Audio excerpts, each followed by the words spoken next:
Halo guys, kembali lagi di channel YND Storyland. Di video kali ini, admin akan membahas sebuah film action berjudul The Way the House Husband yang dirilis pada tahun 2022. Film ini menceritakan tentang seorang mantan yakuza legendaris paling ditakuti yang secara tiba-tiba beralih profesi menjadi bapak-bapak rumah tangga dan meninggalkan dunia kriminalnya. Hingga beberapa masalah menghampirinya. Lalu bagaimana keseruannya? Daripada penasaran, mari kita simak alur ceritanya.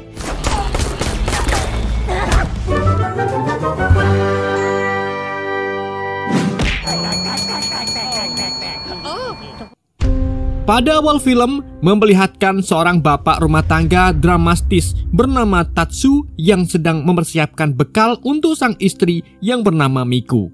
Lalu anaknya yang masih sekolah bernama Himawari. Setelah memberi bekal, ia lanjut keliling komplek bersama adiknya Masaru untuk menarik uang bulanan warga. Tapi karena tampangnya yang seram membuat warga ketakutan saat diminta iuran olehnya. Kemudian tak sengaja ia melihat bangunan baru.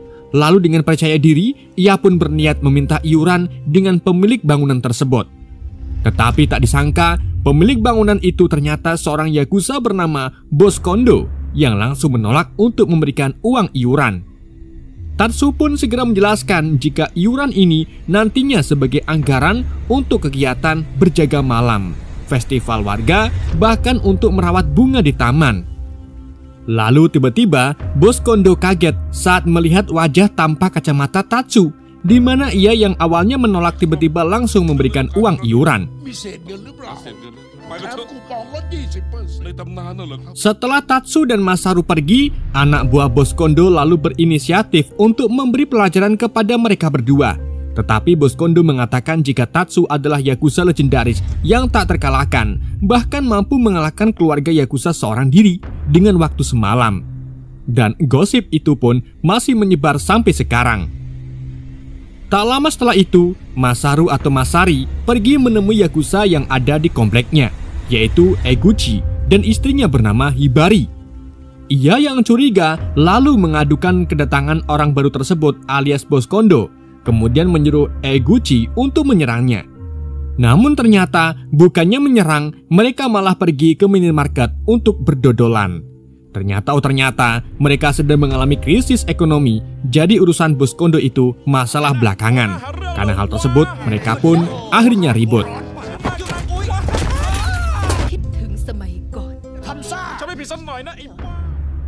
Scene lalu berpindah di mana keluarga Tatsu yang berniat mencari seorang untuk merawat hamster miliknya. Sementara itu di sisi lain, Bos Kondo yang sedang asik berseriosa tiba-tiba merasa curiga pada Tatsu. Ia pikir Tatsu berniat balas dendam dengannya. Kemudian mengingat kejadian 7 tahun yang lalu ketika pertama kalinya ia bertemu dengan Tatsu. Di saat itu Tatsu sedang memperbaiki lantai yang berdecit. Lalu Bos Kondo yang lewat tiba-tiba terpleset. Karena hal itu, toddlernya pun kumat.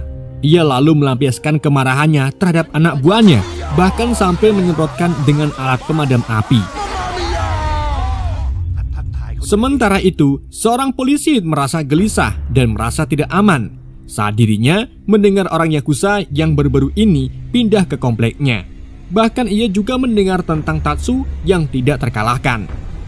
Tak berselang lama, tiba-tiba tetangga Tatsu menghampiri polisi tersebut dan memberitahu jika di rumah Tatsu terdengar suara tembakan. Bahkan, ia juga dimintai dana ilegal. Kemudian, para polisi yang mendengar hal ini pun langsung percaya begitu saja. Namun tak disangka, salah satu wanita mendengar percakapan tersebut dan langsung bergegas memberitahu Eguchi. Masari yang kebetulan berada di tempat Eguchi juga ikut kaget, di mana wanita tersebut memberitahu jika Tatsu akan melawan pemilik gedung yang baru pindah di komplek mereka, yang tak lain tak bukan tentu saja si Bos Kondo.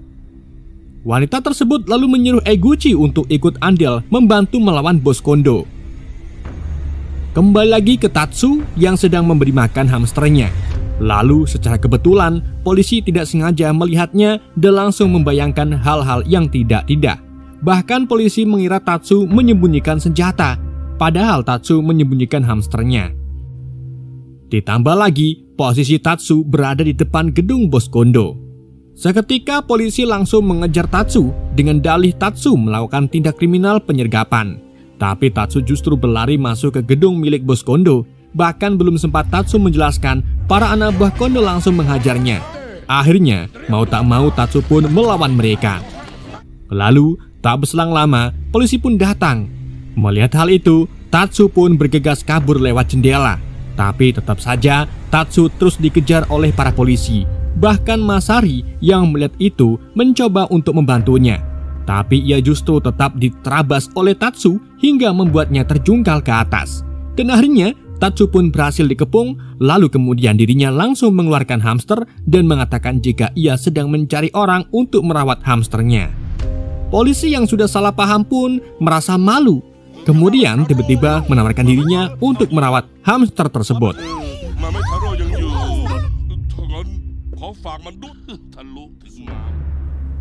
Di malam harinya, Miku yang melihat Tatsu kelelahan akhirnya berinisiatif untuk membuatnya makan malam. Namun masakan Miku rasanya sungguh di luar nalar. Lalu kemudian Miku dan Himawari pun membahas liburan akhir pekan ke luar negeri. Tetapi Tatsu yang tahu dirinya adalah mantan Yakuza tiba-tiba merasa was-was, bahkan sampai membayangkan hal-hal yang tidak-tidak.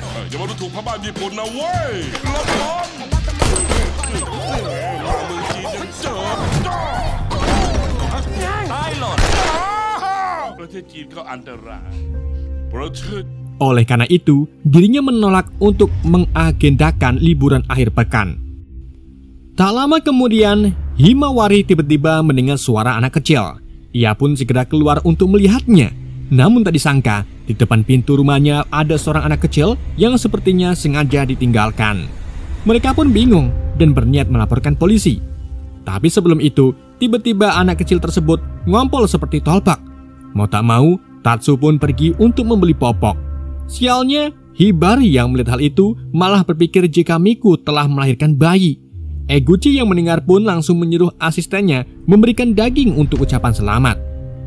Setelah itu, Eguchi, Hibari, dan Masari mendatangi rumah Tatsu untuk memberi kejutan selamat atas kelahiran anak Tatsu.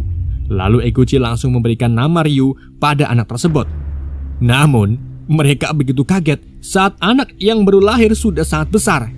Akhirnya Miku pun menjelaskan apa yang terjadi dan akhirnya mereka semua memilih untuk merawat anak tersebut sampai keluarganya ditemukan. Hari-hari berlalu, Tatsu pun mulai menyayangi Ryu, bahkan sampai berusaha untuk menghiburnya. Tetapi cara yang Tatsu lakukan justru membuat Ryu tidak memiliki teman. Hingga membuat Tatsu dan Masari berdebat. Lalu, di sela-sela perdebatan mereka, tiba-tiba Tatsu ditelepon oleh seorang kenalannya. Tatsu pun bergegas mendatanginya. Kemudian ia melihat kerusuhan yang dibuat oleh anak buah Bos Kondo, di mana mereka memaksa guru sekolah Karyu untuk mendatangani surat penjualan tanah tempat para anak bersekolah. Sang guru yang terlihat sangat lemah tiba-tiba marah dan mengatakan kata-kata yang cukup kasar. Hal itu pun membuat semuanya kaget. Kemudian ketika Tatsu datang, anak buah Bos Kondo pun akhirnya pergi karena ketakutan. Setelah itu, guru tersebut menceritakan semua kejadiannya kepada Tatsu, di mana tanah sekolah Karyu ingin dibeli oleh Bos Kondo untuk dibangun sebuah mall besar. Oleh karena itu, Bos Kondo menerornya dengan berbagai cara, sehingga banyak murid yang ketakutan dan guru lainnya yang akhirnya memilih keluar. Alhasil, tinggallah dia sendirian. Hal itu tentu saja membuat Tatsu dan wanita tersebut merasa kasihan kepadanya. Lalu, wanita tersebut meminta Tatsu untuk membantu sekolah Karyu dengan kekuatannya yang ia miliki. Lalu kemudian Tatsu pun mendiskusikan tentang hal tersebut kepada Miku, dan akhirnya Miku pun setuju, asal Tatsu tidak menggunakan kekerasan. Tak butuh waktu lama, Tatsu lalu mendatangi temannya yang bernama Torajiro untuk memintanya menjadi penjaga sekolah. Namun Torajiro merasa tidak terima dan akhirnya mereka berdua adu jotos. Tetapi hal itu langsung dihentikan oleh Koharu, yaitu adik dari Torajiro. Ia lalu memperkenalkan dirinya kepada Tatsu jika dirinya adalah ketua generasi ketiga kelompok Hiroshima. Kemudian saat ingin menghajar Tatsu, Koharu justru terpesona pada Tatsu, bahkan berhalusinasi jika Tatsu mengatakan menyukai dirinya. Setelah itu, Tatsu pun pergi.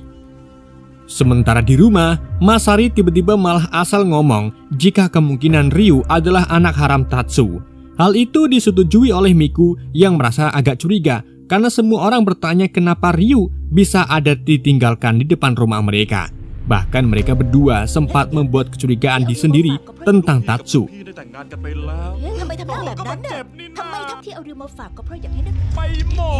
Keesokan harinya, Tatsu dan Masari membuat video promosi untuk sekolah Karyu, di mana banyak kursus yang menarik di sekolah tersebut. Setelah itu, mereka lanjut menyebar brosur, tetapi sayangnya tidak ada yang tertarik sama sekali. Tak lama kemudian, Koharu mendatangi sekolah Karyu dengan motor jamet andalannya. Ia ternyata ingin mendaftar menjadi guru sekolah Karyu. Namun, tiba-tiba Masari mengingat pesan Miku untuk memastikan jika ada orang yang mencurigakan di sekitar Tatsu. Apalagi setelah tahu jika Tatsu mengenal Koharu. Ia lalu segera menghubungi Miku dan memberitahukan apa yang terjadi. Di malam harinya, Miku meminta untuk berpartisipasi dalam festival olahraga Ryu karena ia ingin memastikan wanita yang berada di samping Tatsu. Sementara Masari malah menggosip dan memberitahu Yukari bahwa kemungkinan Koharu adalah ibu dari Ryu yang memiliki hubungan dengan Tatsu. Bahkan ia mengatakan jika dirinya hampir jatuh cinta kepada Koharu karena terlalu terpesona. Mendengar hal itu, Yukari merasa cemburu dan melampiaskan pada hot plate yang ia tempelkan ke tangan Masari hingga membuatnya kepanasan. Di pagi harinya, sekolah Karyu kedatangan Yakuza lain yang ternyata ingin mendaftarkan cucunya karena melihat video promosi yang Tatsu buat. Yakuza tersebut lalu meminta agar bisa mengikuti festival olahraga. Tak lama kemudian, Miku datang bersama Ryu dan langsung menyapa Koharu. Namun Miku terkejut saat tahu Koharu sangat dekat dengan Ryu. Lalu ketika Tatsu datang, mereka saling memperkenalkan diri seperti ingin menantang satu sama lain. Tak berselang lama, festival pun dimulai, di mana mereka saling membentuk kelompok dan bertarung untuk merebut tali yang sudah mereka ikat di kepala masing-masing. Hingga pertarungan pun dimulai di atas udara.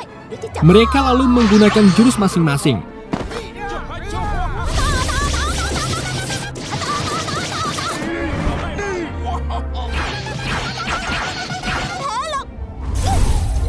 Sementara para pria di bawah juga saling bertarung satu sama lain. Dan akhirnya pertarungan pun dimenangkan oleh Miku yang berhasil mengambil ikatan tali mereka. Kemudian disusul perlombaan anak-anak yang hanya dimainkan oleh Ryu dan Sota. Walaupun begitu, mereka terlihat sangat bahagia. Di sisi lain, Bos Kondo sangat marah saat melihat video festival olahraga di sekolah Karyu. Apalagi melihat Tatsu yang ikut meramaikannya. Lalu seperti biasa, ia melampiaskan kemarahannya kepada anak buahnya.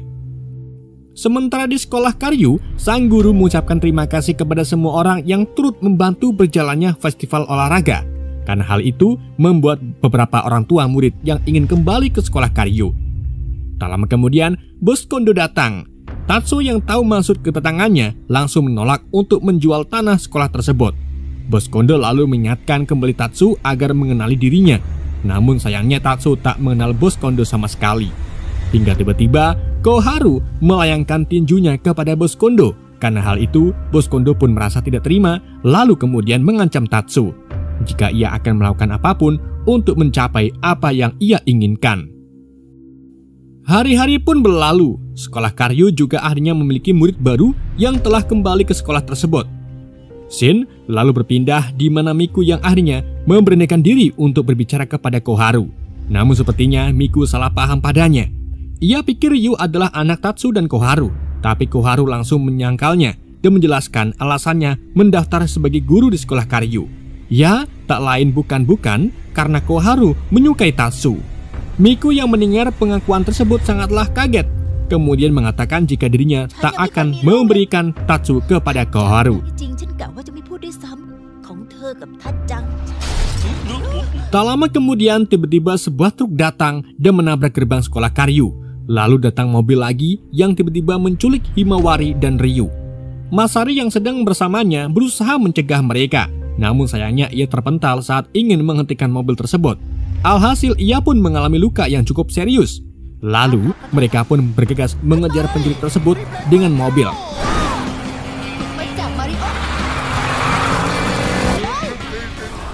Kemudian dengan aksi nekatnya, tiba-tiba Tatsu melompat ke mobil penculik. Namun ia malah terpleset hingga membuatnya bergelantungan di mobil. Torajiro yang melihat itu berinisiatif membantu Tatsu. Namun ia juga mengalami hal yang sama, di mana kaki satunya tersangkut hingga kejadian tak terduga pun dialami oleh Torajiro. Tetapi akhirnya ia berhasil diselamatkan oleh Koharu dan akhirnya penculik pun berhasil dikalahkan.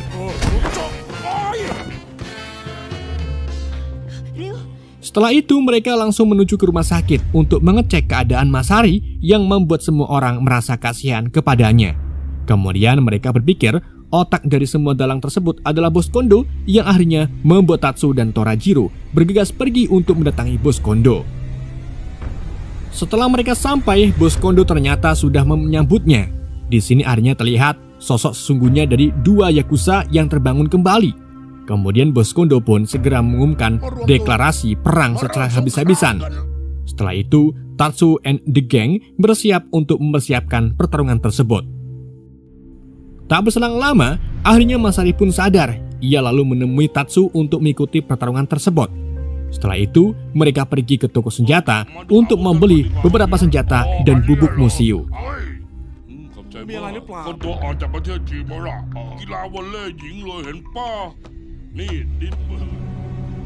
Persiapan pertarungan Tatsu ternyata menjadi salah satu hot topic di komplek, bahkan sampai terdengar oleh anak buah Bos Kondo, yang akhirnya membuat mereka melaporkan info tersebut kepada Bos Kondo.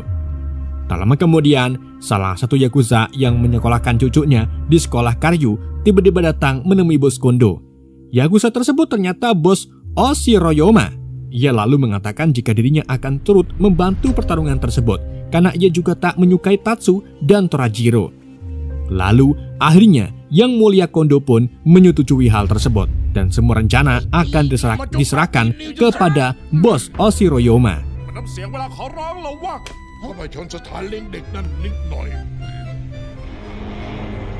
Pertarungan pun dimulai, di mana Bos Kondo dan anak buahnya mendatangi sekolah Karyu.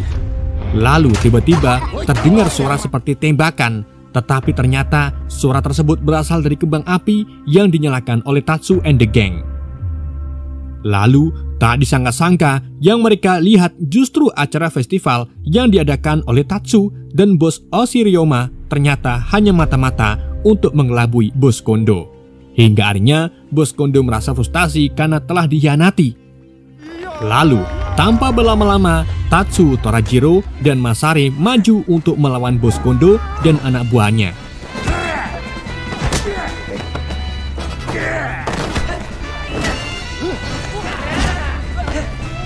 Di saat mereka hampir kewalahan, tiba-tiba Koharu datang untuk membantu mereka, dan akhirnya Bos Kondo dan anak buahnya berhasil dikalahkan.